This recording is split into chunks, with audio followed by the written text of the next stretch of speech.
السلام علیکم ورحمۃ اللہ وبرکاتہ۔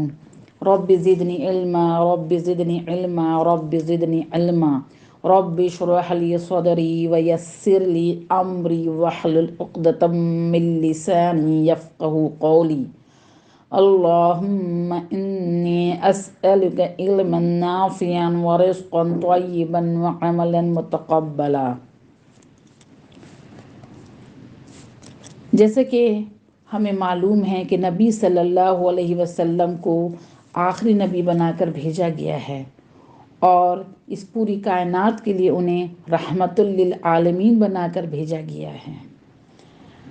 ہم سبھی آخری امت ہے اور ہم کوئی قوم نہیں ہیں، ہم ایک بہترین امت بنا کر بھیجے گئے ہیں اور ہمیں اس لیے بھیجا گیا ہے کہ ہم ایک بہترین آخرت بنائیں اپنے لیے۔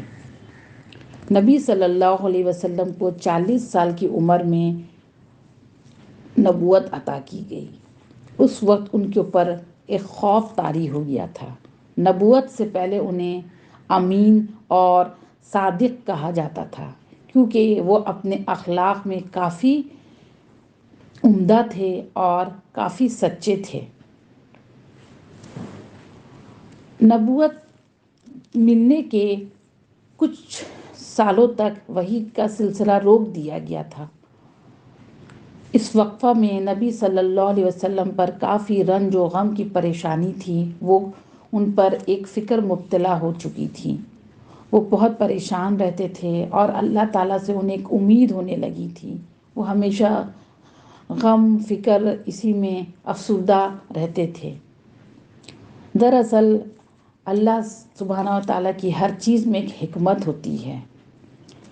اس وقفہ کو ہم فطرت الوحی کہتے ہیں۔ اس حکمت میں کا مطلب یہ ہے کہ تاکہ نبی صلی اللہ علیہ وسلم کا خوف جاری جاتا رہے اور ذوق اور شوق جو ان کے اندر ہے اللہ تعالیٰ کی طرف وہ بڑھتا جائے۔ پہلی وحی جب نازل ہوئی تو اس میں آپ صلی اللہ علیہ وسلم کو نبوت حاصل ہوئی، جبکہ دوسری وحی نازل ہونے پر آپ صلی اللہ علیہ وسلم کو رسالت کا منصب عطا کیا گیا۔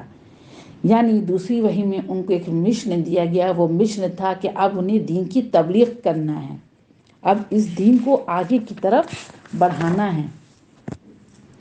دوسری وحی جب نازل ہوئی تو اللہ تعالیٰ نے انہیں اے محمد نہیں بلکہ یا ایھا المدثر کہہ کر خطاب کیا۔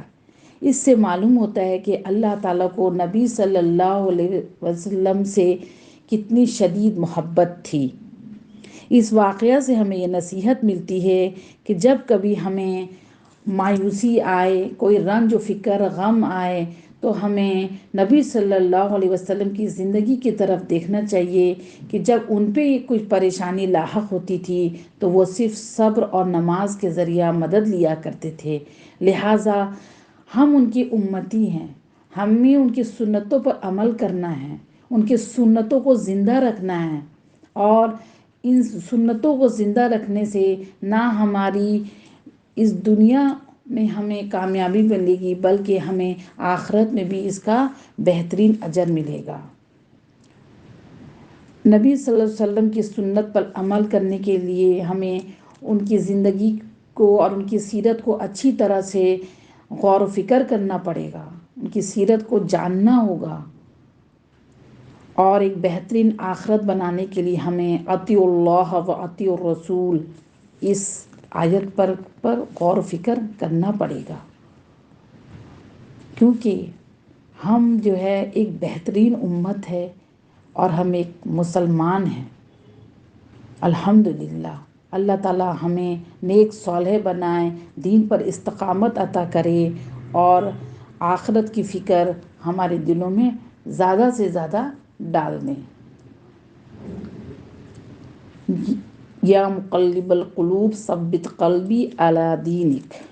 السلام علیکم ورحمۃ اللہ وبرکاتہ۔